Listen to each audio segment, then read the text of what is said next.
Hello guys, இன்றைக்கி என்ன வீடியோனா short film எடுக்க போகிறோம். சாரி, நான் ஷார்ட் ஃபிலிமில் நடித்ததை இன்றைக்கி விலாகாக போட போகிறேன்.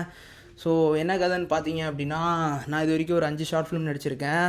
இது 6வது ஷார்ட் ஃபிலிம். நம்மள எத்தனையோ பேருக்கு சினிமாவில் வந்து ஏதாவது ஒன்று பண்ணிடணும், சினிமாவில் சக்ஸஸ் பண்ணிடணும், சினிமாவில் ஏதாவது ஒரு சீனுக்காவது முகத்தை காட்டிடணும், இந்த மாதிரி பல பேர் இருக்காங்க.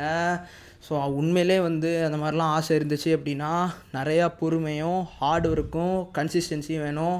இது உங்களுக்கு சொல்லலை, நானே எனக்கு டெய்லி சொல்லிக்கிட்டு இருக்கேன். ஸோ இன்றைக்கி கதைக்கு வருவோம்.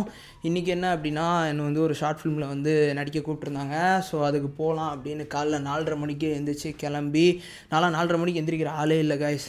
நான் வந்துட்டு எனக்கு 4:30 மணிலாம் மிட் நைட். ஏன்னா நான் தூங்குறதே வந்து 2 மணிக்கு மேலே தான். ஸோ வந்துட்டு தூங்காமல் கொள்ளாமல் எந்திரிச்சு குளித்து கிளம்பி பனியில் அந்த குளிரில் அப்படியே போயிட்டு நடிச்சுட்டு கிட்டத்தட்ட வந்து மதியம் ஒரு 1-2க்கெலாம் முடிஞ்சிடும்னு சொன்னாங்க. ஆனால் அன்றைக்கி ஈவினிங் 7:30 மணிக்கு தான் கைஸ் முடிஞ்சுது.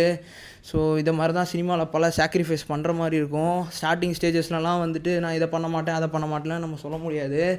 வெயிலோ மழையோ தூசியோ நம்ம எல்லாத்துலேயுமே வந்து எக்ஸ்போஸ் ஆகி நடிக்கிற மாதிரி தான் இருக்கும். ஸோ அது எல்லாமே நம்ம அட்ஜஸ்ட் பண்ணி தான் ஆகணும். ஸோ சினிமாக்காக ஃபஸ்ட்டு நம்ம ஹார்ட் ஒர்க் பண்ணால் தான் அதுக்கப்புறம் சினிமா வந்து நம்மளை கைவிடாமல் நம்மளை காப்பாற்றும், லைஃப் ஃபுல்லாக நமக்கு சோறு போடும். ஸோ இதுதான் உண்மை.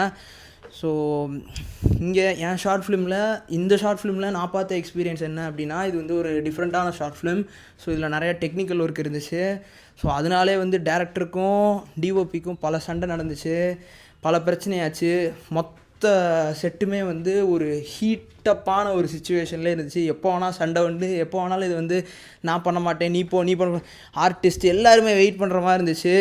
பட் ஆனால் இங்கே ஒரு விஷயத்தை நான் பாராட்டே ஆகணும். டேரக்டர் வந்து அவ்வளோ பொறுமையாக அவ்வளோ ஹார்ட் ஒர்க் பண்ணி என்ன ஆனாலும் பரவாயில்ல நம்ம இதை வந்து ப்ராப்பராக எடுத்து முடிச்சிடணுன்னு ரொம்ப கஷ்டப்பட்டார். ஸோ அதனால தான் எனக்குமே பல கருத்து வேறுபாடுகள், மிஸ் அண்டர்ஸ்டாண்டிங் இருந்தாலும் இல்லை நம்ம வந்து இவர் கூட இருந்து நம்ம இதை முடிச்சிடணும் அப்படின்ட்டு இருந்தேன். ஸோ நீங்கள் ஒரு டேரக்டர் ஆனாலும் சரி, இல்லை ஏதோ ஒரு விஷயம் சினிமாவில் பண்ணணுன்னாலும் சரி, நிறையா பொறுமை வேணும், பேஷன்ஸ் வேணும். ப்ராப்பராக வந்துட்டு ஆக்டர்ஸ் அண்ட் மற்ற cast and group people and டெக்னீஷியன்ஸை ஹேண்டில் பண்ண தெரிஞ்சிருக்கணும். ரொம்ப பொறுமையாக ஹேண்டில் பண்ணுங்கள், என்றைக்குமே அவசரப்பட்டுறாதீங்க. ரைட்டிங்கு, ஸ்கிரிப்டு எல்லாமே ப்ராப்பராக பண்ணிட்டு போங்க. இந்த ஷார்ட் ஃபிலிம்லாம் வந்து பக்காவாக எல்லாத்தையும் ரெடி பண்ணி போய் இவ்வளோ டிலே, இவ்வளோ பிரச்சனை, இவ்வளோ இஷ்யூ, அதே நீங்கள் கொஞ்சம் எதுவும் சரியாக பண்ணாமல் போனால் நீங்களே பார்த்துக்கோங்க. செலவு பண்ணணும்னு நினச்ச காசு எல்லாமே வேஸ்ட்டாக போய் அப்படியே தூங்கிடலான்னு பார்த்தா வேர்ல்டு கப் ஃபைனல் இந்தியா தெரிக்க விட்டுட்டு இருந்தாங்க. ஸோ அப்படியே மேட்சை பார்த்துட்டு வேர்ல்டு கப்பும் ஜெயிச்சதை நினைக்கும் போது ஆஹா, இன்றைக்கி டே செமையாக இருந்துச்சுடா அப்படிங்கிற மாதிரி அப்படியே முடிச்சுட்டு தூங்கியாச்சு கைஸ். டாடா, பாய் பாய்.